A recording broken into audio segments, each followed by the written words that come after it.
마태복음 5장 31절, 32절 말씀 제가 봉독해 드리겠습니다. 또 일렀으되 누구든지 아내를 버리려거든 이혼 증서를 줄 것이라 하였으나 나는 너에게 이르노니 누구든지 음행한 이유 없이 아내를 버리면 이는 그로 간음하게 함이요 또 누구든지 버림받은 여자에게 장가드는 자도 간음함이니라. 아멘. 할렐루야. 하나님의 크신 은혜와 사랑 안에서 어둠 밤 지나고 새날이 시작이 되었습니다.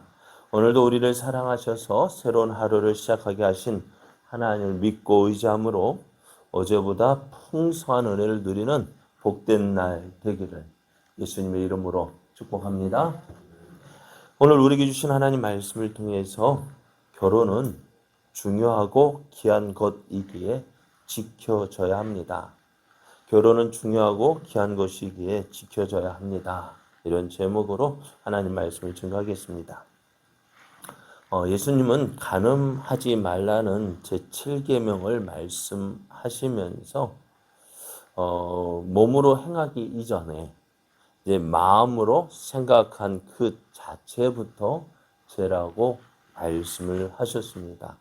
간음하지 말라라는 계명이요, 몸으로 죄를 짓기 이전부터 마음에 음욕을 품은 것 그 자체가 죄라고 하셨습니다.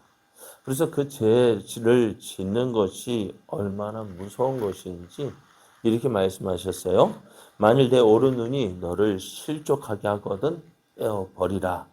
내 백체 중 하나가 없어지고 온몸이 지옥에 던져지지 않는 것이 유익하며 또한 만일 내 오른손이 너로 실족하게 하거든 찍어내버리라.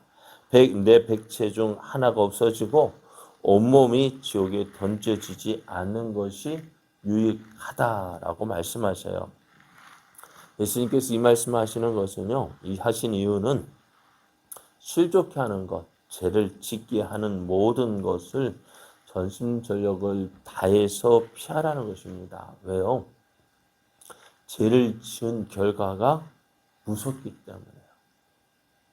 그래서 예수님이 백체 중 하나가 없어지는 것보다 어떻다고요?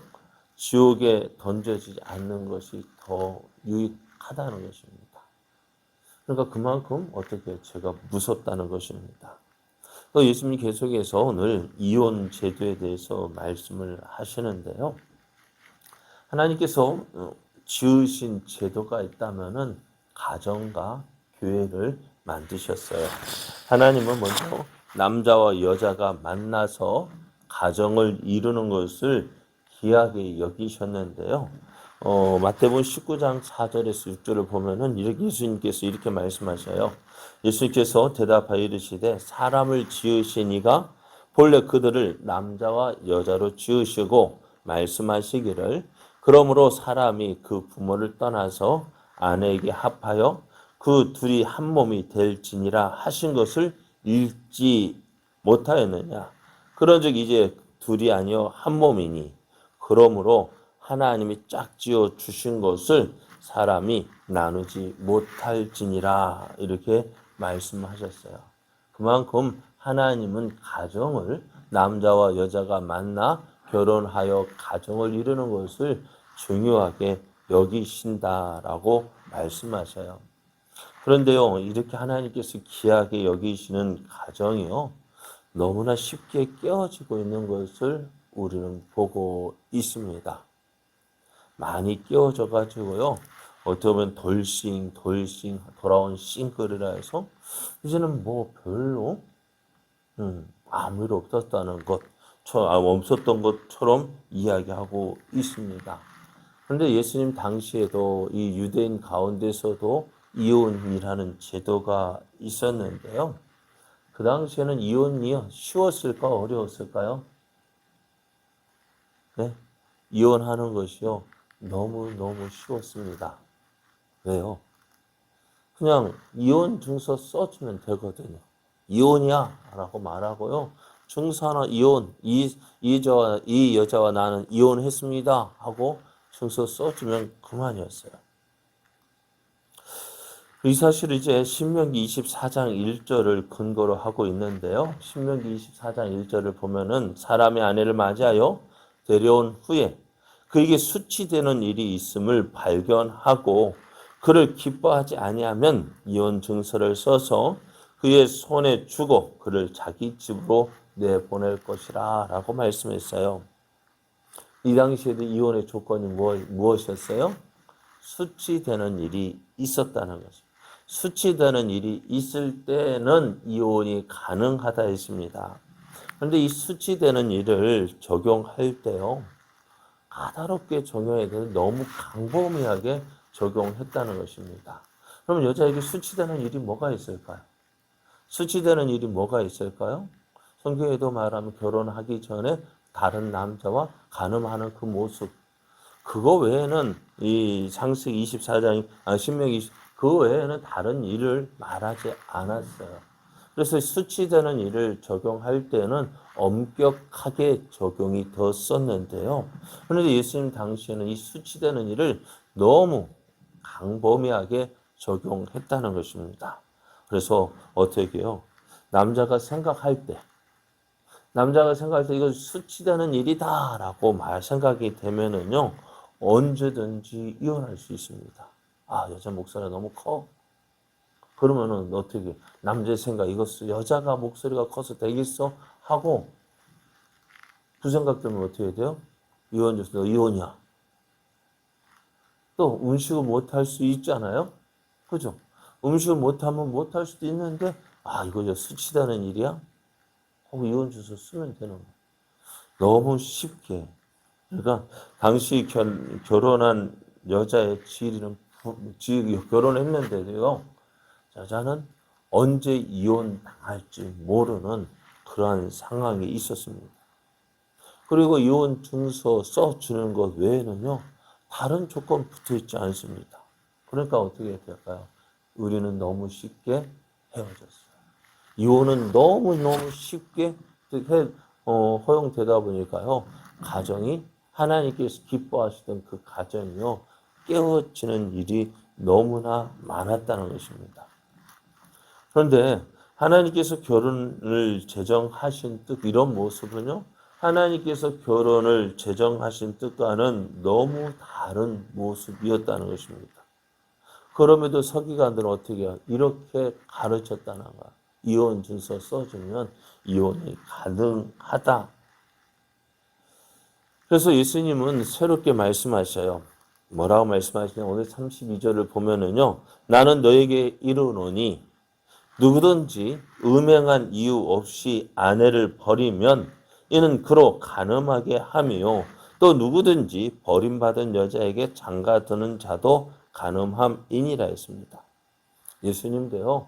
이혼을 허락하셨어요. 그런데 한 가지 조건 이유 외에는 한 가지 이유 외에는 허락하지 않으셨다 말씀이에요. 그 예수님께서 허락하신 이혼의 조건이 무엇입니까? 음행입니다. 음행이라는 행위는요. 결혼할 때 그 서약을 하죠. 그죠? 우리도 서약을 하는데요. 그 서약을 위반하고 우리도 그러잖아요. 나 누구는 이제 누구의 아내가 되어주고 남편이 되어줘서 부부의 존재를 지키겠다고 서약을 하는데요. 음행이라는 행위는요, 이 하나됨을 깨뜨리는 행위입니다. 그래서 이 음행은 이혼의 한 사유가 아니라 결혼 자체의 파괴라고 할 수 있어요. 그래서 이 음행의 이유 없이 이혼하는 것은 뭐라고요? 제7계명을 범하는 것이다 라고 말씀해요. 다시 말하면 예수님께서요. 이혼을 허락하셨지만은 그 이혼은 어때요? 하나님의 원천적으로 하지 못하게 막고 계시다는 거예요. 그럼 우리는 한 가지 이야기할 수 있어요. 그러면 구약에 왜 이혼 증서를 써 주어서 모세가 이혼 증서를 써서 이혼하라고 했는데 그 이유가 무엇 때문일까? 그래서 오늘 말씀에도 이혼 증서를 써서 이혼하라 했다 했습니다. 누구든지 아내를 버리려거든 이혼 증서를 줄 것이라 했는데 이것은 누가 했어요? 모세가 이렇게 이야기했다는 것입니다. 근데 이것을 마태복음 19장 8절을 보면은 예수께서 이르시되 모세가 너희 마음의 안악함 때문에 아내 버림을 허락하였거니와 본래는 그렇지 아니하다라고 말씀합니다. 모세가 이혼 증서를 써서 이혼을 허락한 이유가 있어요. 왜 그랬을까요? 모세가 왜 이혼하려면 그래도 뭐 하라고 이혼 증서를 써서 이혼하라 했습니다. 그 이유는 뭐냐? 오늘 너희 마음의 안악함 때문이다 했습니다. 그러니까 모세가 이혼을 증서를 써서 이혼을 허락한 이유 무엇에 사람들의 제약성 때문에 그렇습니다. 만약 모세가요 이혼 증서를 써서 이혼하라고 하지 않았다고 한다면 사람들은 어떻게 했을까요? 어떻게 했을까요? 이혼했을까요? 안 했을까요? 그래도 했어요. 어떻게요? 이혼 아무 이야기 없으니까 어때요? 너 오늘 이혼이야 하면 끝나는 말로서 다 끝나버려요. 우스갯소리로 이런 이야기도 있더라고요. 남자가 술 취하고 왔는데 부인이 마음에 안 들었던 거예요. 근데 다음날 이 부인이 안 보이는 거예요. 어디 갔을까요? 찾아보니까요. 친정에 가 있는 거예요. 너 왜 친정에 가 있어? 하는 말이요. 왜 그랬을까요? 왜 친정에 가 있었을까요? 지난밤에 술 취해가지고요.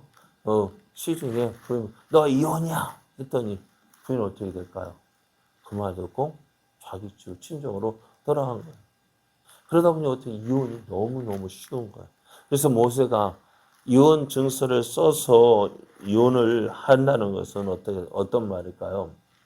여러분, 우리나라에도 이혼 제도가 있어요. 그런데 이혼을 할 때요. 너무 귀찮다고 합니다. 저는 안 해봐서 모르는데요. 이혼하다 하려면 어떻게 될까요? 법원에 한 사람만 가면 안 되고 두 사람이 찾아가야 되고 또 같이 가서 한 번으로 끝나는 것이 아니라 몇 번 가야 되고 또 이혼 그 허락 받았다 할지라도 어때요? 바로 인연 안 돼요. 숙려 기간인가 그것도 있어야 되고요. 이렇게 하는 이유가 뭘까요? 이혼하라는 이야기입니까? 하지 말라는 이야기입니까? 하지 말라는 거거든요. 그러니까 모세가 이혼 증서를 쓰라는 것은요. 귀찮게 하는 것입니다. 귀찮게 해가지고 이혼 증서 쓰고 우리 집안 공증하고 하는 그 일들 귀찮게 해서 어떻게 해서든지 하라 이혼을 하지 말라는 것입니다. 그러니까 모세가 이혼 증서를 써서 이혼을 하라 한 이유는요. 뭘까요? 이혼을 하라는 이야기입니까? 하지 말라는 이야기입니까? 하지 말라는 것이었습니다. 그래서 오늘 예수님께서 하신 말씀이 그렇습니다. 마태복음 19장 8절 다시 보면은요. 예수께서 이르시되 모세가 너희 마음의 안악함 때문에 아내 버림을 허락하였거니와 본래는 어떻다고요? 그렇지 아니하다 했습니다. 그래서 모세가 사람의 마음의 안악함 때문에 이혼을 허락했지만 그것은 본래 하나님 뜻이 아니다는 것입니다. 하나님께서 우리의 가정, 세우신 제도인 가정을 너무 아주 귀하게 여기십니다. 그럼 우리는 어떻게 될까요? 하나님이 주신 아내를 자기 몸처럼 사랑하고 돌보는 것이 하나님의 뜻입니다. 오늘 하나님께서 가정을 세우셨어요. 그 가정을 아주 귀하게 보십니다.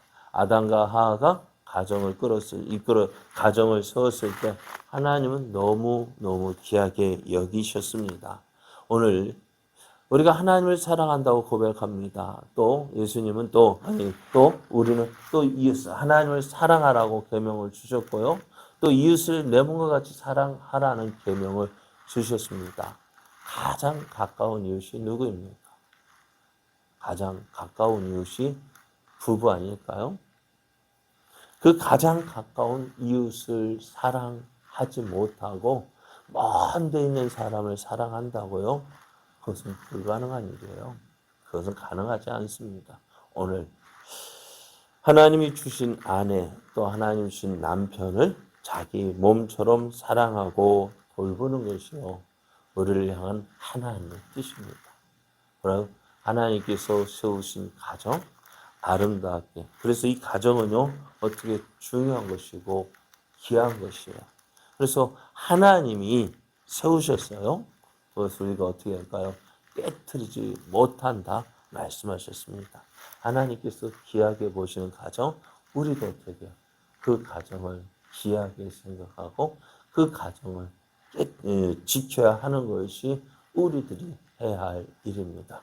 오늘도 우리에게 주신 이 가정, 내게 주신 남편, 아내 더 사랑하고 그래서 우리를 통해서 어떻게 할까요? 하나님 주신 가정을 잘 지킴으로 하나님의 사랑과 은혜를 나타내는 귀한 가정 또 우리의 삶 되어지기를 예수님의 이름으로 축복합니다.